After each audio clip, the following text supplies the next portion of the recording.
Terima kasih ya Tuhan, karena Engkau melindungi dan memberkati kami hingga kami memasuki rumah-Mu yang kudus ini untuk memuji memuliakan nama Tuhan. Saat ini kami merendahkan hati dan diri kami di hadapan-Mu untuk memohon pertolongan-Mu. Kuasailah hati dan pikiran kami dan berkatilah kami Tuhan di dalam mendengarkan firman-Mu.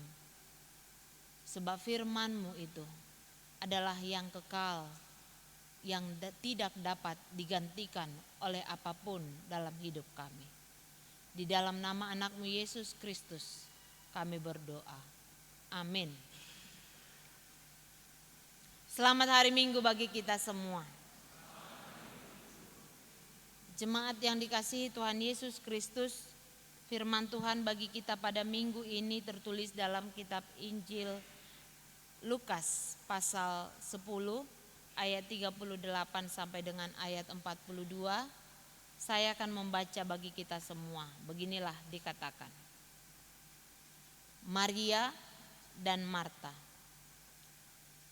Ketika Yesus dan murid-muridnya dalam perjalanan, tibalah ia di sebuah kampung. Seorang perempuan yang bernama Marta menerima dia di rumahnya. Perempuan itu mempunyai seorang saudara yang bernama Maria. Maria ini duduk dekat kaki Tuhan dan terus mendengarkan perkataannya. Sedang Marta sibuk sekali melayani. Ia mendekati Yesus dan berkata, "Tuhan, tidakkah Engkau peduli bahwa saudaraku membiarkan aku melayani seorang diri? Suruhlah dia membantu aku." Tetapi Tuhan menjawabnya, "Marta, Marta, engkau khawatir dan menyusahkan diri dengan banyak perkara. Tetapi hanya satu saja yang perlu. Maria telah memilih bagian yang terbaik yang tidak akan diambil daripadanya." Demikian firman Tuhan. Jemaat yang dikasihi Tuhan Yesus Kristus, gereja kita HKBP pada minggu ini memilih topik ini. Topiknya memilih yang terbaik. Memilih bagian yang terbaik. Berangkat dari kisah perjumpaan atau cerita perjumpaan Yesus dengan Maria dan juga Marta dan juga murid-muridnya yang duduk bersama pada saat itu.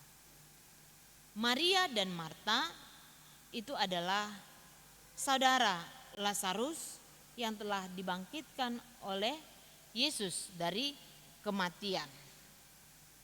Yesus dijamu di rumah Marta katanya di dalam ayat 38 itu. Saudara-saudari, untuk melihat nas ini kita harus mampu memahaminya dengan baik supaya kita tidak jatuh kepada sikap yang antipati terhadap seorang dari yang telah dikisahkan di dalam nas kita pada hari ini. Karena memang sering sekali kita jatuh kepada sikap yang antipati dan terlalu mengangkat tinggi seseorang yang daripada nas ini. Misalnya ada orang yang jadi antipati dengan Marta. Ada orang yang terlalu mengidolakan Maria. Bukan demikian. Topik ini bukan menyuruh kita untuk memilih satu dari antara Maria dan Marta. Tetapi topik ini mengajarkan kepada kita supaya kita mampu menyeimbangkan kedua hal yang telah dilakukan oleh Maria dan Marta atau Marta dan Maria dalam momen yang tepat. Saudara-saudari yang terkasih di dalam nama Tuhan Yesus Kristus, Maria dan Marta atau Marta dan Maria, di dalam nas ini kita melihat sosok yang sangat menunjukkan perilaku yang sangat berbeda, ya. Marta itu menunjukkan pribadi yang mengemban tanggung jawab yang besar sebagai seorang kakak, sebagai seorang tuan rumah. Dia memang mengemban tanggung jawab yang besar. Di samping itu juga dia harus menunjukkan hospitalitasnya, keramahannya di dalam bertamu. Karena pada saat itu dalam tradisi Yahudi, ya, ada sebuah adat yang sudah diatur. Termasuk itu adat di dalam bertamu, manamue. Dan ini adalah yang harus dilakukan oleh seorang Marta karena dia mengingat itu. Biasanya itu dengan mengambil air, membasuh kaki, ya, menyediakan makannya, hidangan yang benar-benar sesuai dengan tradisi yang sudah lama mereka lakukan. Itulah adat yang harus dipenuhi oleh Marta, sehingga dia sibuk sekali mengurusi yang namanya aturan atau tradisi di dalam menjamu. Marta dan Maria ini adalah sahabat dari Yesus. Mereka sangat akrab. Jadi Marta dan Maria bukanlah seorang yang asing bagi Yesus. Mereka sudah akrab sekali. Bukan tidak ada niat Marta untuk duduk, ya, tetapi karena dia ingin sekali memenuhi yang namanya aturan atau kebiasaan yang sudah ditetapkan di dalam adat keyahudian, sehingga dia sibuk sekali. Perlu kita garis bawahi, bukan tidak ada niat daripada Marta untuk duduk bersama, mendengarkan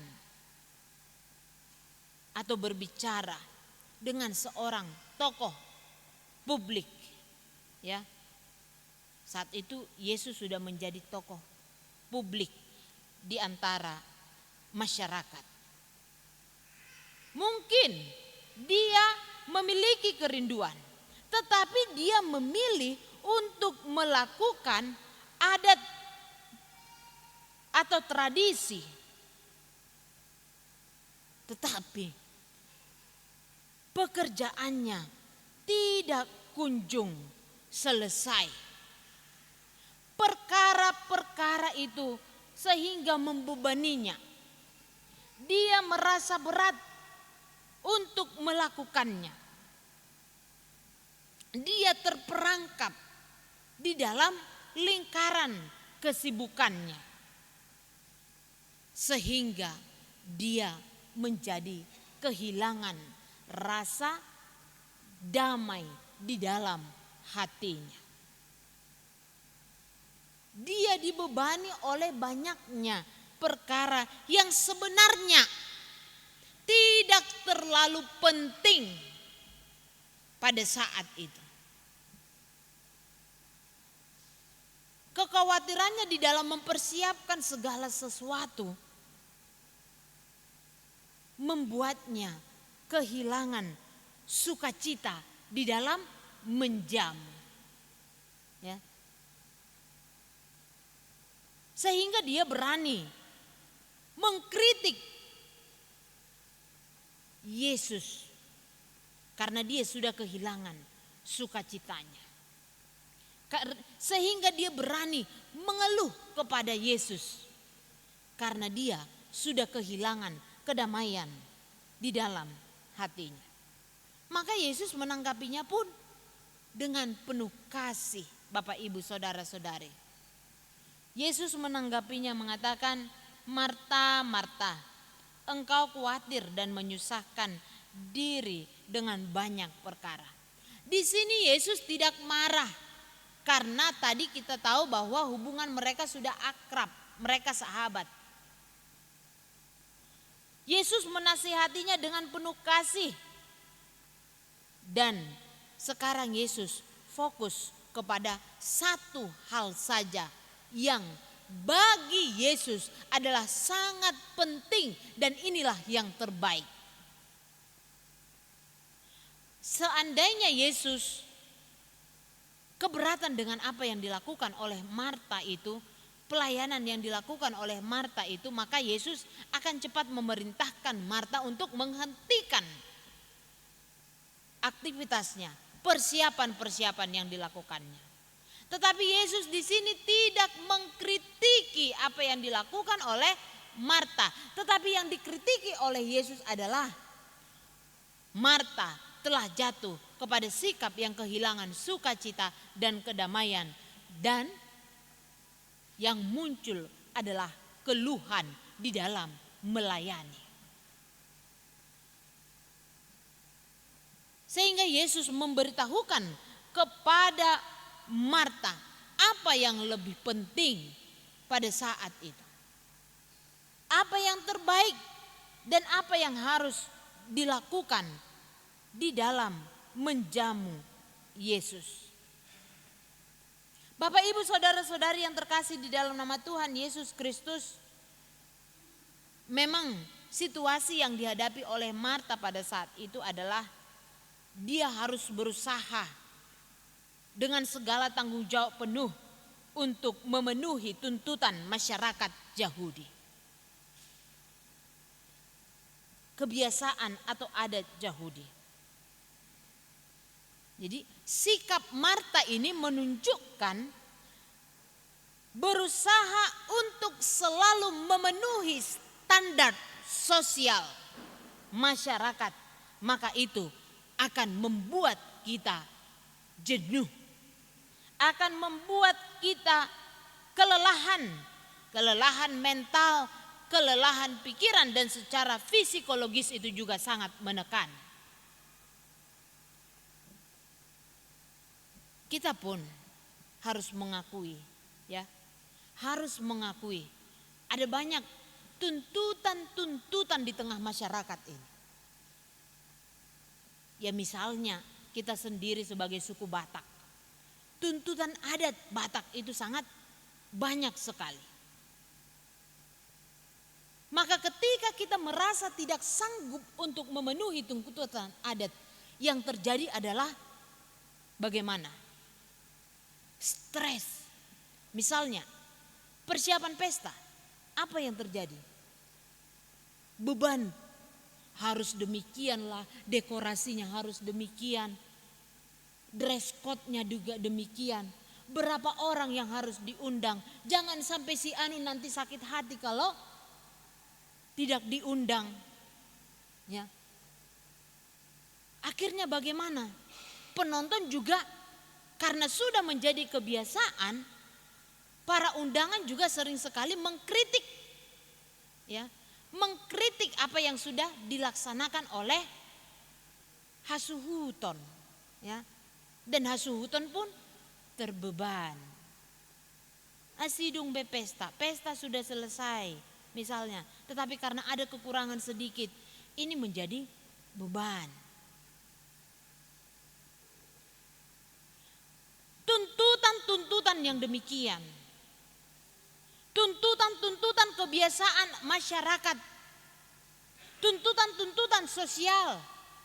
Misalnya di kalangan muda sekarang ada tuntutan yang secara tersirat ini mungkin, bahwa yang dikatakan cantik itu harus putih, glowing, langsing, ya. Sehingga banyak orang muda atau anak-anak muda sibuk untuk memikirkan yang namanya diet. Dan ada yang sangat diet ketat sehingga kehilangan nyawa atau setidaknya menderita penyakit. Tidak dapat dipungkiri, itu salah satu contoh untuk memenuhi tuntutan sosial masyarakat. Ini yang harus kita garis bawahi. Ketika kita berusaha hanya untuk memenuhi tuntutan-tuntutan di tengah masyarakat, maka yang ada adalah keluhan. Maka yang ada adalah stres. Maka yang ada adalah penyakit psikologis atau mental terganggu. Karena Bapak Ibu saudara-saudari akan capek sendiri, ya. Capek sendiri dan akan merasa sendiri. Seperti yang dilakukan oleh Marta itu. Dia merasa sendiri. Mengapa aku tidak dibantu? Sementara ini penting. Tetapi Yesus mengatakan ada yang lebih penting. Bahwa yang lebih penting itu tidak bersifat ya sementara. Yang lebih penting itu tidak dapat lenyap. Yang lebih penting itu tidak dapat dihabiskan seperti makanan, minuman. Yang lebih penting itu tidak dapat memudar. Seperti apa? Pujian. Jika pesta itu bagus, wow, dipuji. Tetapi pujian itu memudar Bapak Ibu saudara-saudari. Semuanya akan lenyap seiring dengan berjalannya waktu. Sebaik apapun pelayanan di tengah pesta, di tengah masyarakat, di tengah gereja, semuanya akan memudar. Ada yang lebih penting, yang sifatnya itu tidak dapat dilenyapkan oleh waktu, yaitu firman Tuhan. Harta rohani ini yang tidak dapat dilenyapkan oleh apapun daripada kita. Dan ini yang sudah dipilih oleh Maria. Maria telah memilih bagian yang terbaik. Duduk di kaki Yesus, berdiam diri mendengarkan firman-Nya, menghayati setiap firman-Nya, menghayati dan mendengarkan apa yang dikatakan oleh Yesus. Sekalipun pada saat itu adalah hal yang dilakukan oleh seorang laki-laki. Ya, murid-murid Yesus kita tahu itu laki-laki semua.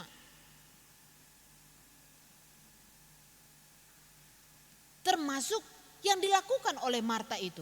Duduk di kaki Yesus bukanlah sesuatu hal yang biasa. Tetapi dia sudah menerobos kebiasaan yang sudah biasa di tengah masyarakat. Menjadi sesuatu yang terbaik dilakukannya. Dia mendapatkan harta rohani yang tidak dapat lenyap itu. Persekutuan dengan Yesus itu yang dia pilih ketimbang kesibukan untuk memenuhi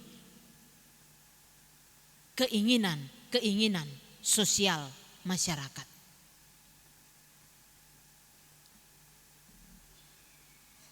Tidak ada persiapan yang diperlukan untuk itu.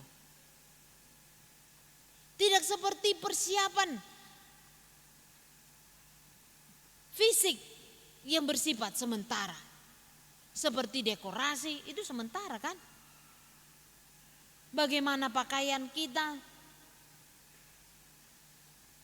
terutama para ibu-ibu ini, apa dress code-nya, atau jika memungkinkan couple lah, artinya suami dan istri pakaiannya matching, ya, couple. Ini yang sering sekali menyibukkan, melelahkan pikiran kita. Itu tidak dapat dipungkiri. Kita harus jujur itu. Dalam acara-acara apapun, sekarang mau festival kor misalnya, apa dress code-nya? Itu kan? Pakai dasi, dasinya harus seragam. Kalau bisa ibu-ibu semua aksesorisnya juga seragam. Disibukkan oleh persiapan-persiapan fisik yang bersifat sementara. Sehingga kita lupa intinya. Yesus tidak pernah mengecilkan pelayanan Marta ini. Dia juga melihat itu. Tetapi ada yang paling utama dan yang paling penting, yaitu supaya terlebih dahulu berakar di dalam firman Tuhan. Mencari Tuhan, karena dari sanalah ketika kita sudah menjalin hubungan yang dekat dengan Tuhan, sudah berakar di dalam firman Tuhan, maka sesuatu yang benar akan mengalir.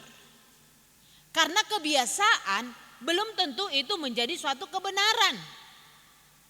Tetapi yang benar itu harus dibiasakan. Ini sesuatu yang harus kita ingat melalui minggu kita ini. Memang makanan penting di dalam menjamu.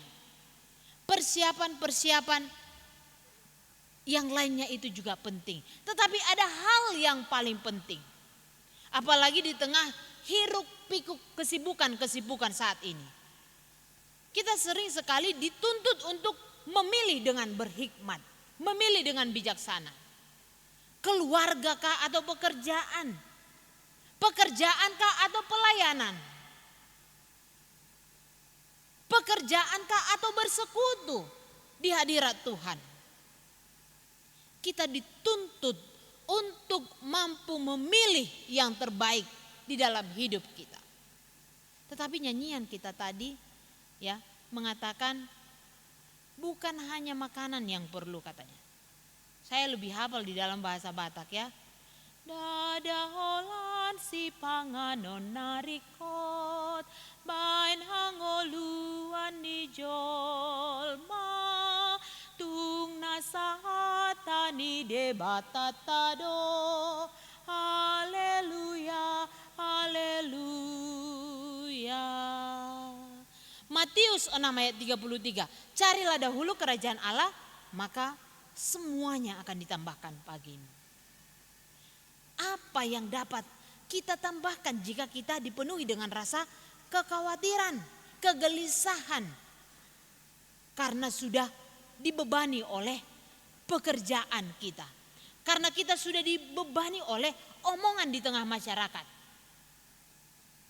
Untuk itu Bapak Ibu Saudara-saudari, dikatakan pada kita pada saat ini, pilihlah bagian yang terbaik. Artinya fokuslah, ya, fokuslah. Ketika kita sudah memilih, minggu lalu kita sudah memilih kan, kehidupan atau kecelakaan. Minggu lalu kita juga sudah disuruh untuk memilih. Kita sudah memilih Yesus. Maka sekarang fokus kita kepada Yesus. Dalam menjalani hidup juga demikian. Apa yang menjadi suatu kebiasaan itu belum tentu sesuai dengan kebenaran Kristus. Tetapi kebenaran Kristus itulah yang harus dibiasakan di dalam menjalani kehidupan ini. Dan tentunya itu kita dapatkan ketika kita sudah mengetahui firman-Nya dan hidup di dalam firman-Nya. Sebab firman-Nya itu tidak dapat lenyap, dia adalah kekal, dan firman itu adalah Yesus sendiri. Jika kita lihat tadi dengan bacaan kita, ada saatnya dikatakan ketika bangsa itu sudah tidak mengindahkan apa yang dikatakan oleh Nabi Amos, ya, maka Tuhan akan menghukum mereka. Mereka tidak akan menerima lagi yang namanya air dan juga roti. Sagu-sagu di bahasa Batak di Dok. Tetapi bukan sagu-sagu yang dapat habis, melainkan air dan sagu-sagu yang tidak dapat lenyap, yaitu firman Tuhan. Di mana mereka tidak akan merasakan firman Tuhan diperdengarkan lagi. Itu adalah hukuman bagi bangsa yang tidak mengindahkan firman Tuhan. Karena mereka sudah menunjukkan kesalehan yang palsu. Ya. Mereka beribadah tetapi tidak melakukan apa yang sesuai dengan yang diinginkan oleh Tuhan. Mereka menindas orang-orang miskin. Mereka memperjualbelikan orang-orang lemah. Jadi Bapak Ibu saudara-saudari yang terkasih di dalam nama Tuhan Yesus Kristus, ketika kita sudah memilih bagian yang terbaik itu, hidangan rohani kita, firman Tuhan, harta rohani kita, maka di sana kita akan berhikmat di dalam melakukan segala tindakan kita. Maka kita akan dipenuhi dengan kasih karunia Tuhan untuk menunjukkan pribadi kita di tengah gereja, masyarakat, dan dimanapun kita berada. Maka akhir kata saya katakan, dan firman ini katakan, pilihlah harta rohani, karena itu adalah yang terbaik yang tidak dapat dilenyapkan oleh waktu. Amin. Kita berdoa. Terima kasih ya Tuhan untuk firman-Mu yang mengingatkan kami pada saat ini. Kau mengingatkan kami kembali supaya kami memilih bagian yang terbaik di dalam hidup kami, yaitu harta rohani, firman-Mu yang akan membawa kami kepada kehidupan yang kekal. Sebab firman itu telah menjadi daging di dalam Yesus Kristus. Kami telah memilih Yesus untuk kami ikuti. Dan biarlah kami Tuhan, Engkau kuatkan menjadi pengikut-Mu, murid-murid-Mu yang setia di hadapan-Mu. Sebab dunia ini Tuhan menawarkan banyak hal kepada kami untuk menggoyahkan kesetiaan kami. Tetapi kami mau Tuhan, Engkau senantiasa berjalan bersama dengan kami, memimpin kami, dan mengalahkan segala hal-hal duniawi yang menggoyahkan iman kami terhadap-Mu. Pakailah kami Tuhan juga menjadi alat-Mu, dan jadikanlah kami pendengar yang setia terhadap firman-Mu. Supaya apapun yang kami lakukan, baik itu ibadah kami, pekerjaan kami, dan juga kehidupan di tengah keluarga, biarlah itu Tuhan menjadi yang terbaik di hadapan-Mu. Biarlah itu pelayanan kami yang menyenangkan hati Tuhan. Ajar kami Tuhan untuk senantiasa hidup menyenangkan hati-Mu. Di dalam nama Yesus Kristus kami berdoa. Amin.